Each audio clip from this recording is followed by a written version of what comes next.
नमस्कार साथियों, स्वागत है आप सभी लोगों का यूपीजी के क्लास में। कैसे हैं आप सभी लोग?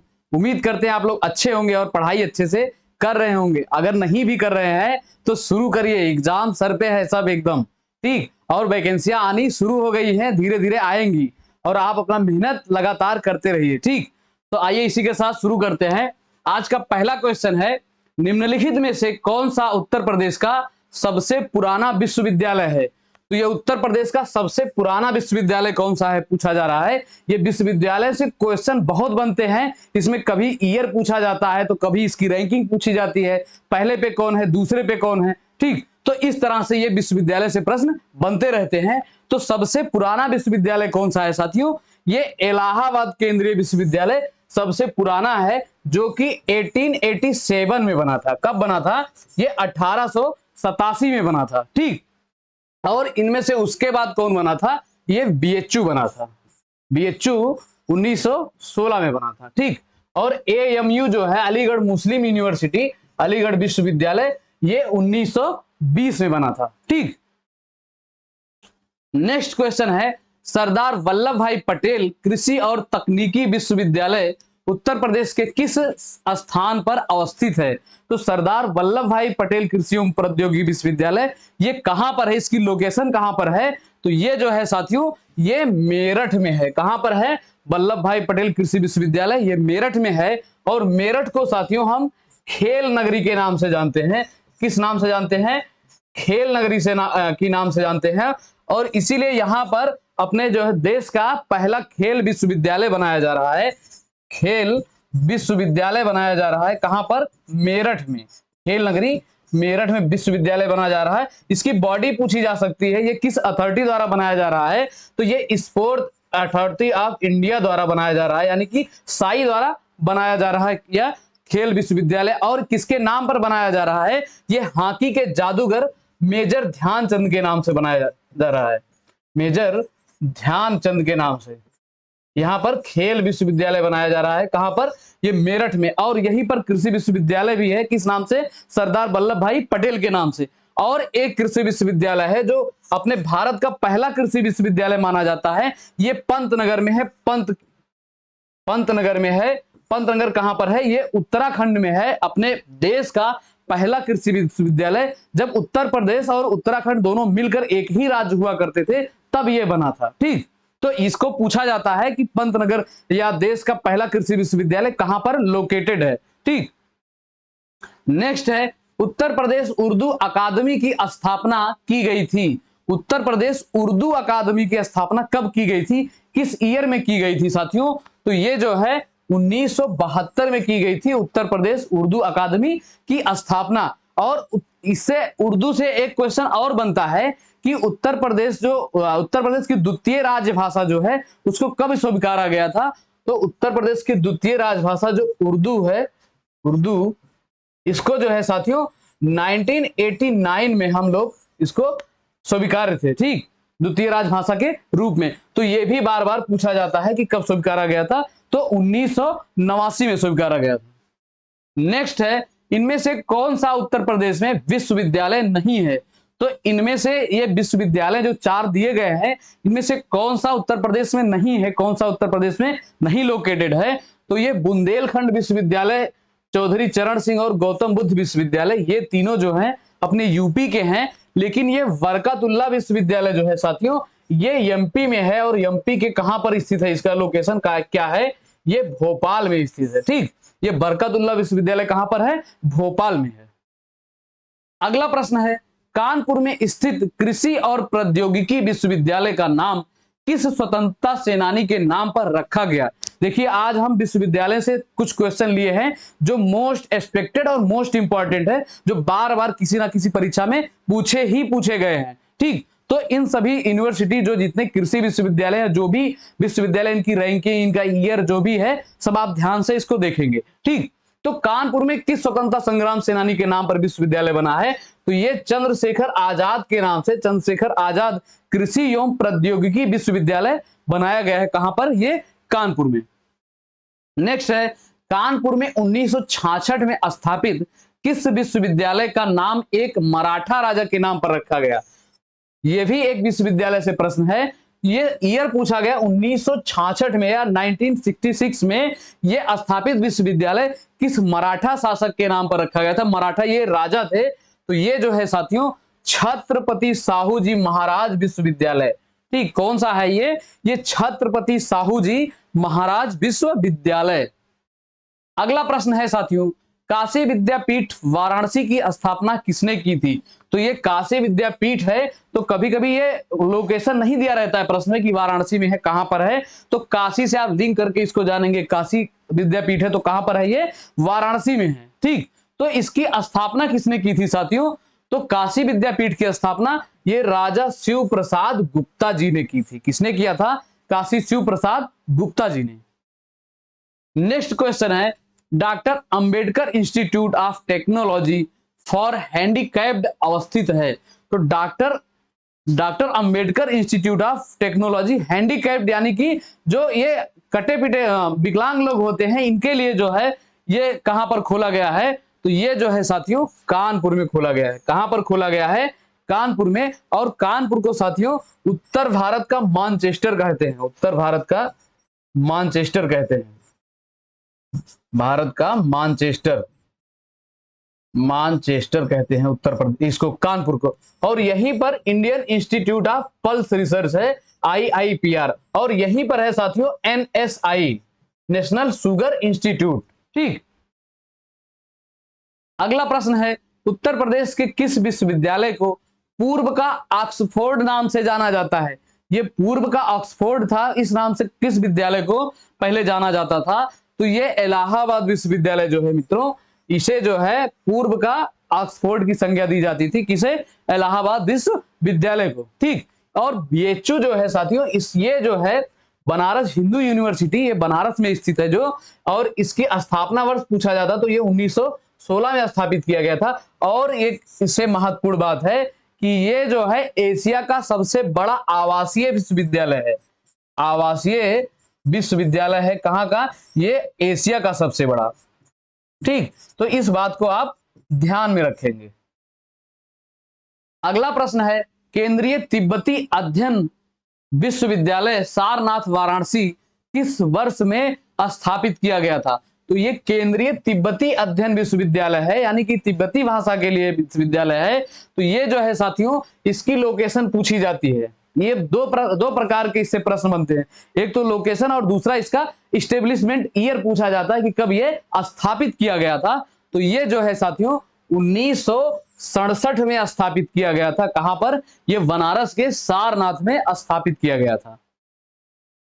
नेक्स्ट क्वेश्चन है, राज्य में उच्च शिक्षा परिषद किस वर्ष में स्थापित किया गया था। तो राज्य में, अपने उत्तर प्रदेश राज्य में उच्च शिक्षा परिषद की स्थापना कब हुई थी, तो ये जो है साथियों सन 2005 में राज्य में उच्च शिक्षा परिषद की स्थापना की गई थी। किसकी, उच्च शिक्षा परिषद की। ठीक,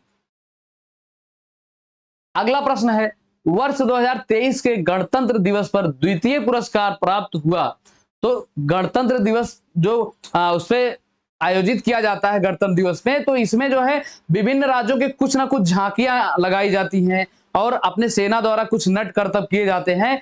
तो जो है इसमें किस चीज को जो है पुरस्कार दिया, उसमें पुरस्कार दिया जाता है। तो पुरस्कारों की श्रेणी में अपने उत्तर प्रदेश में द्वितीय पुरस्कार किस चीज को मिला है, तो ये जो है उत्तर प्रदेश संस्कृत संस्थान की झांकी को द्वितीय पुरस्कार मिला है। किसको मिला है, अपने प्रदेश के संस्कृत संस्थान की झांकी को। ठीक, नेक्स्ट है, उत्तर प्रदेश के अत्याधुनिक सुविधाओं से युक्त मल्टी सुपर स्पेशलिटी मिलिट्री अस्पताल का निर्माण होगा।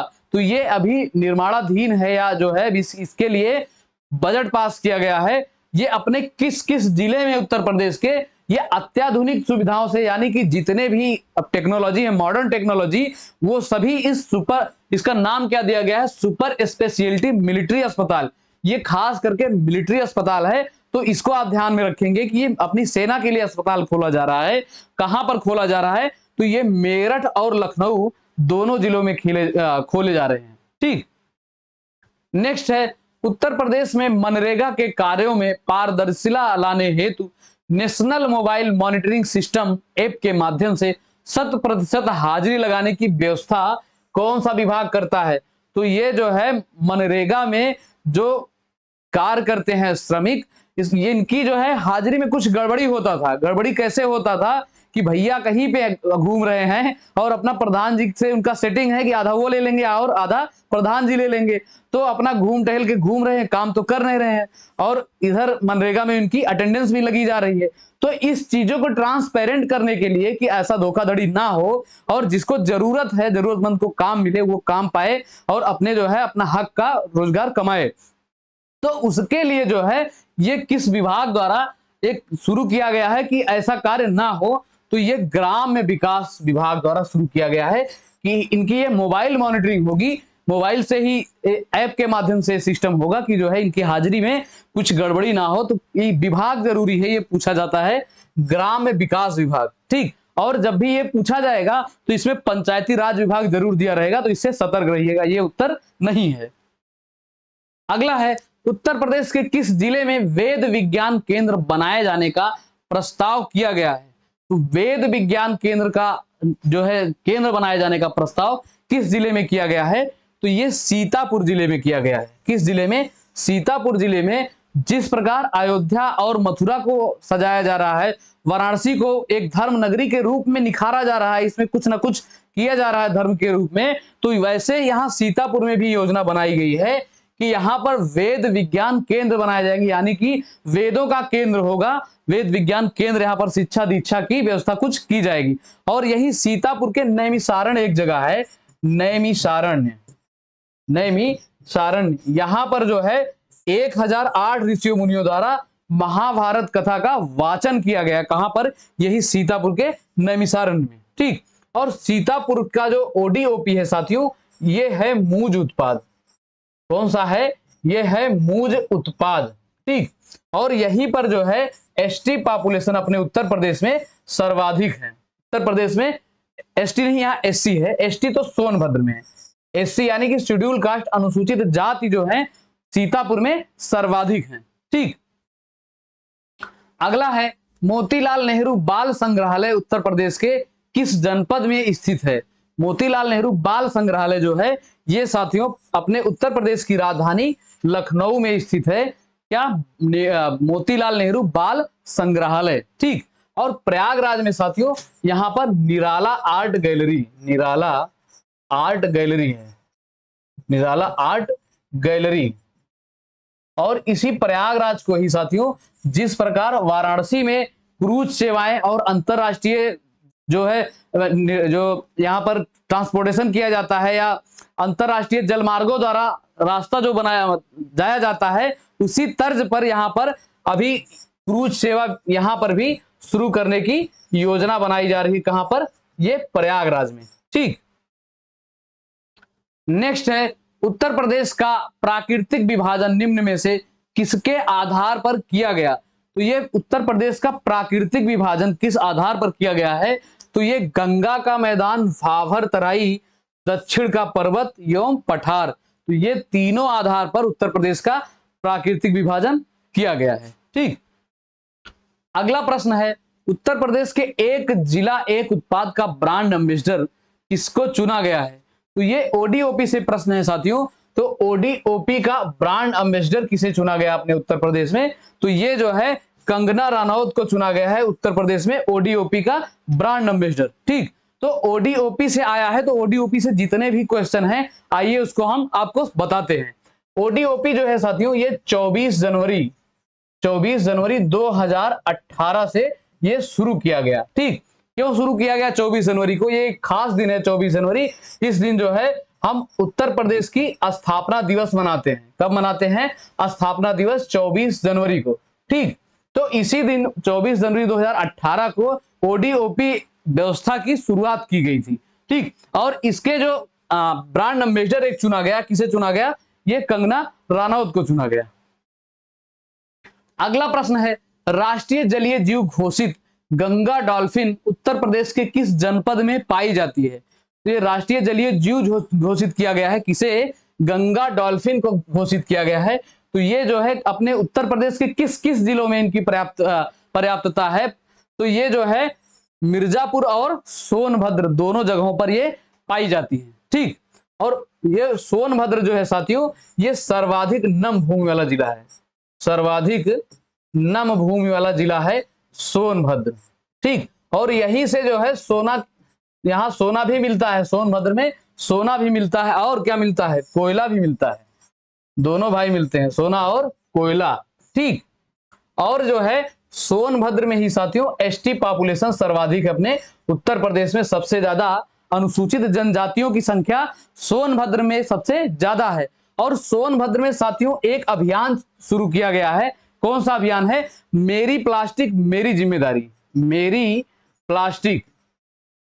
प्लास्टिक और मेरी जिम्मेदारी, ये अभियान आवश्यक है, मेरी जिम्मेदारी, क्योंकि ये इसलिए आवश्यक है क्योंकि ये सफाई से है, तो इन्वायरमेंट से लेके कुछ भी प्रश्न रहे, कुछ भी कहीं पर कोई भी इनोवेशन का कार्य किया जाए या कुछ भी करा जाए तो वो अपने परीक्षा की दृष्टि से आवश्यक हो जाता है। ठीक, और ये गंगा डॉल्फिन तो ठीक है, गंगा डॉल्फिन डे मनाया जाता है, तो ये दिवस भी पूछा गया है परीक्षाओं में, तो ये 5 अक्टूबर को मनाया जाता है। गंगा डॉल्फिन डे कब मनाया जाता है, 5 अक्टूबर को मनाया जाता है। और गंगा को साथियों राष्ट्रीय नदी का दर्जा दिया गया था, राष्ट्रीय नदी का दर्जा दिया गया था, कब दिया गया था ये भी पूछा जाता है। तो ये गंगा को राष्ट्रीय नदी का दर्जा 2008 में राष्ट्रीय नदी का दर्जा दिया गया था। और उसी टाइम पे एक अभियान चलाया गया था गंगा सफाई के लिए, उसका नाम क्या है, NMCG, यानी कि national mission for clean Ganga. ये मिशन बहुत जरूरी है, ये भी पूछा जाता है, तो इसको एक बार और सुन लीजिए, national mission for clean Ganga, ये जो है गंगा सफाई के लिए अभियान या मिशन है। ठीक,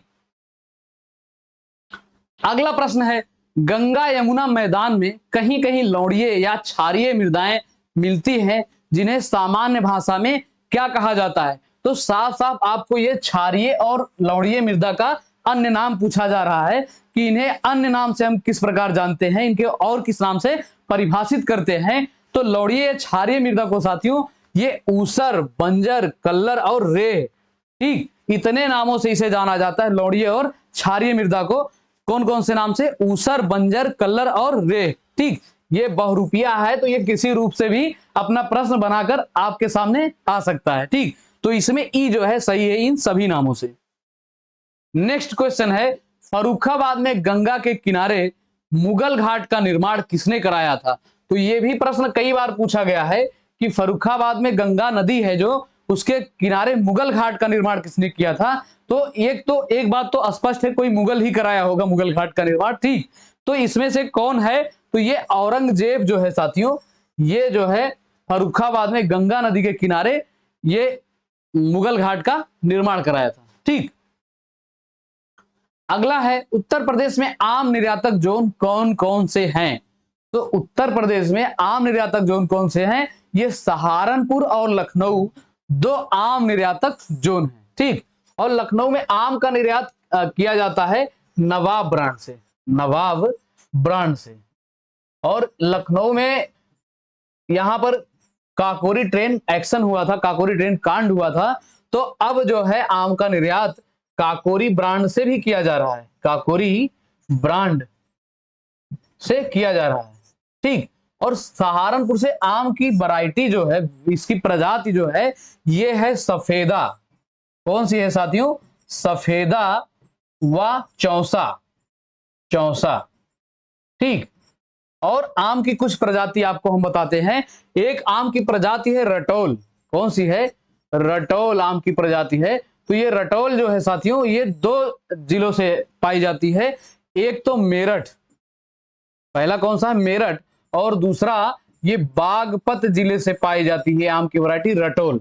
ठीक, और लखनऊ से कौन सा पाया जाता है, तो लखनऊ से जो है ये दशहरी, लखनऊ से दशहरी आम की वैरायटी, दशहरी।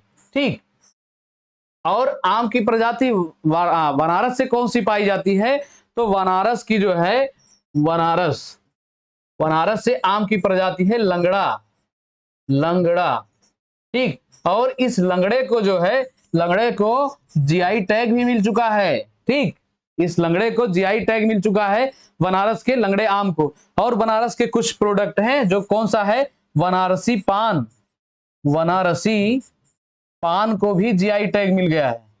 ठीक, और एक भंटा है रामनगर भंटा, उसको भी जीआई टैग मिला है। कहां लिखा जाए, यहां लिखा जाए रामनगर भंटा। रामनगर भंटा, या जिसे आप अपनी भाषा में भांटा या बैगन कहते हैं, इसको भी जीआई टैग मिल चुका है। ठीक, तो ये लेटेस्ट जीआई टैग्स हैं, तो ये पूछे जा सकते हैं। नेक्स्ट है, अमरूद के लिए प्रयोग एवं प्रशिक्षण केंद्र उत्तर प्रदेश के किस जनपद में स्थित है?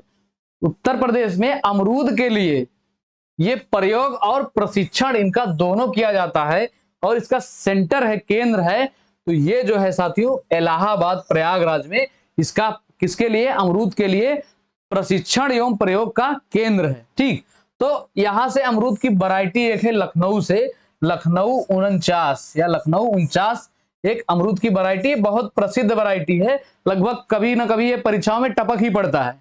और इलाहाबाद से है इलाहाबादी सफेदा, इलाहाबादी सफेदा, ये अमरूद की प्रजाति है।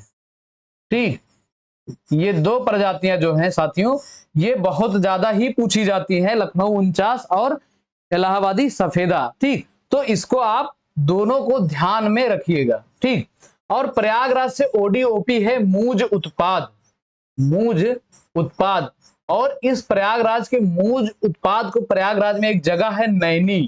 ठीक, कौन सी जगह है, ये नैनी है, और यहाँ नैनी में मूज के उत्पाद को कुछ इसमें गवर्नमेंट मदद कर रही है, इसको जो है ग्लोबली लेवल पर इसका कुछ सहायता किया जा रहा है, मूज उत्पाद जो है इसको बेचने और जो है इसका प्रदर्शन करने में। ठीक, अगला है, उत्तर प्रदेश में आलू निर्यात जोन के लिए उत्तर प्रदेश के किस जनपद को जाना जाता है? तो आलू निर्यातक जोन कौन सा है साथियों, यह है आगरा। ठीक, आगरा आलू निर्यातक जोन के रूप में जाना जाता है, और यहां से आलू का निर्यात जो है ये ताज ब्रांड से किया जाता है। आलू का निर्यात यहां पर ताज ब्रांड के नाम से किया जाता है, क्योंकि यहां पर ताजमहल है। ठीक, इसलिए यहां पर ताज ब्रांड से इसका निर्यात किया जाता है। और ये हरदोई जो है साथियों, इसका प्राचीन नाम कभी कभी पूछता है, तो इसका प्राचीन नाम क्या है, हरिद्रोही। ठीक, हरदोई का प्राचीन नाम क्या है, हरिद्रोही। और कानपुर में एक झील है साथियों, मोती झील। कौन सी झील है, मोती झील, ये कानपुर में है। और आगरा में कौन सी झील है, कीठम झील है, कीठम झील है, ये आगरा में है। ठीक, नेक्स्ट क्वेश्चन है, उत्तर प्रदेश का पहला एड्स चिकित्सालय की स्थापना किस मेडिकल कॉलेज में की गई थी? तो ये जहां पर भी पहला लग जाए, ये परीक्षा की दृष्टि से अति आवश्यक होता है। तो ये एड्स चिकित्सालय की स्थापना किस मेडिकल कॉलेज में की गई थी? तो ये जो है साथियों लखनऊ मेडिकल कॉलेज में एड्स चिकित्सालय की स्थापना की गई थी। और एड्स का जो वायरस है ये HIV है, ह्यूमन इम्यूनो वायरस, और ये एड्स जो है एक्वायर्ड इम्यूनो डिफिशियंसी सिंड्रोम। ऐसे तो बड़ी परीक्षाओं में नहीं, लेकिन छोटी मोटी अगर कोई CUT, अगर ये एंट्रेंस एग्जाम कोई आप दे रहे होंगे, तो इसमें जो है इसका फुल फॉर्म या कुछ ऐसे पूछा जा सकता है। ठीक, अगला है, उत्तर प्रदेश में लीची उत्पादक जिले निम्न में से कौन से हैं? तो उत्तर प्रदेश में मुख्य रूप से लीची उत्पादन किस किस जिले में होता है? तो ये सहारनपुर, शामली और मुजफ्फरनगर, इन तीनों जिलों में साथियों लीची का उत्पादन किया जाता है। ठीक, कौन कौन सा है, सहारनपुर है, शामली है और मुजफ्फरनगर है। ठीक, तो इसी बात पर आप सहारनपुर थोड़ा सा इसको ध्यान में रखेंगे, यहां पर संतरे का उत्पादन होता है। कहां पर, सहारनपुर में संतरे का, और आम का निर्यातक जोन तो ये है ही, और इसके साथ साथ किसका बन गया, लीची का। तो सहारनपुर में फलों के दृष्टि से आप कौन कौन सा याद करेंगे, आम के लिए याद करेंगे, और किसके लिए याद करेंगे, संतरे के लिए याद करेंगे, और तीसरा है इस प्रश्न में ये लीची उत्पादन के लिए याद करेंगे। ठीक, तो फलों के उत्पादन के लिए सहारनपुर आवश्यक है। और यहां पर है साथियों school of paper technology, school of paper technology, paper technology, technology कहां पर है, ये सहारनपुर में है। चलिए ठीक, और यहीं पर जो है एक किला है लखनौती किला, लखनौती नौती किला कहां पर है ये सहारनपुर में है। और यहीं पर शाकंभरी देवी मंदिर भी है, शाकंभरी देवी मंदिर। और इसी मंदिर के नाम से यहां पर मेला भी लगता है, मां शाकंभरी देवी मेला। ठीक, अगला प्रश्न है, किसान पाठशाला योजना किसानों को प्रशिक्षित करने व जागरूक बनाकर उनकी आय वृद्धि के लिए। तो ये किसान पाठशाला योजना का कभी पूछ सकता है आपसे, उद्देश्य पूछा जा सकता है, तो इसलिए इसको जो लिखा गया है इसका उद्देश्य भी आप साथ साथ जानते रहिए। तो किसान पाठशाला का उद्देश्य क्या है? किसानों को प्रशिक्षित व जागरूक कर उनकी आय को बढ़ाना है। और ये पूछा जा रहा है कब शुरू किया गया था, तो ये साल 2007 में शुरू किया गया था किसान पाठशाला योजना। ठीक, और ये 2001 जो है साथियों, ये अपने उत्तर प्रदेश में SSA शुरू हुआ था, सर्व शिक्षा अभियान शुरू हुआ था 2001 में। इसकी टैगलाइन कभी पूछी जा सकती है आपसे, तो इसकी टैगलाइन है सब पढ़ें और सब बढ़ें, सब पढ़ें और सब बढ़ें। किसकी टैगलाइन? ये सर्व शिक्षा अभियान की। ठीक, अगला प्रश्न है, राज्य में जैविक खेती हेतु मॉडल के रूप में चयनित जनपद कौन सा है? तो जैविक खेती के लिए मॉडल के रूप में कौन सा जनपद चुना गया है अपने उत्तर प्रदेश का? तो ये है साथियों हमीरपुर। कौन सा जिला है? ये हमीरपुर है। हमीरपुर को जैविक खेती के मॉडल के रूप में चुना गया है, तो इसको आप ध्यान में रखेंगे। ठीक, और हमीरपुर से ODOP क्या है? हस्त निर्मित जूती, हस्त निर्मित जूती। ठीक, ये कहां से है? ये हमीरपुर से है। ठीक, और कुशीनगर जो है साथियों, यहां पर ट्रांसजेंडर यूनिवर्सिटी है, ट्रांसजेंडर विश्वविद्यालय कहां पर है? ये कुशीनगर में। और यहीं पर जो है महात्मा गौतम बुद्ध के नाम से कृषि विश्वविद्यालय बनाया जा रहा है, कृषि विश्वविद्यालय बनाया जा रहा है। कहां पर? ये कुशीनगर में। और कुशीनगर जो है जो विभिन्न अपने उत्तर प्रदेश के जिले हैं, विभिन्न राज्यों से या विभिन्न जिलों से बॉर्डर शेयर करते हैं, तो ये इसमें पूछा जाता है। तो ये जो है बिहार से अपना बॉर्डर शेयर करता है, बिहार से अपना बॉर्डर शेयर करता है कुशीनगर। और जब भी ये पूछा जाएगा बॉर्डर शेयर करने में, तो नेपाल जरूर रहेगा, ध्यान रखिए, या नेपाल के बॉर्डर शेयरिंग में इसका जो है पूछा जाता है, तो इसको ध्यान रहे कि ये बिहार से ही अपना बॉर्डर शेयर करता है। ठीक, और यहीं पर जो है साथियों बाबू गेंदा सिंह के नाम से, बाबू गेंदा सिंह गन्ना शोध संस्थान है, गन्ना शोध संस्थान है। कहां पर? ये कुशीनगर में है, बाबू गेंदा सिंह गन्ना शोध संस्थान। ठीक, और कुशीनगर जो है गौतम बुद्ध जी की महापरिनिर्वाण स्थली भी है। अगला है, किसानों की आय 2022 तक दोगुनी करने हेतु राज्य में पहली बार 26 से 28 अक्टूबर 2018 तक चलाया गया योजना इनमें से कौन सा है? तो ये किसानों की आय जो है दुगनी करने के लिए एक योजना चलाया गया था, तो ये कौन सा योजना है? तो ये कृषि कुंभ योजना चलाया गया था साथियों 2022 में, किसानों की आय दोगुनी करने के लिए। अब दोगुनी हुई कि नहीं, आप खुद भी कुछ ना कुछ लोग तो जो देख रहे हैं इस समय हमको, कुछ ना कुछ लोग तो किसान के घर से तो है ही। ठीक, कुछ क्या ज्यादा ही लोग होंगे, तो पता ही होगा आपको कि ये दुगनी हुई है कि नहीं हुई है। ठीक, तो इसके लिए योजना कौन सा चलाया गया था? कृषि कुंभ। तो ठीक है, प्रश्न हमारे इतने ही थे साथियों। चैनल को सब्सक्राइब करिएगा और वीडियो को लाइक करिएगा और मित्रों के साथ ज्यादा से ज्यादा शेयर करिएगा। ठीक, थोड़ा नहीं, ज्यादा से ज्यादा। मिलते हैं कल वाले सेशन में साथियों, तब तक के लिए जय हिंद, जय भारत, वंदे मातरम।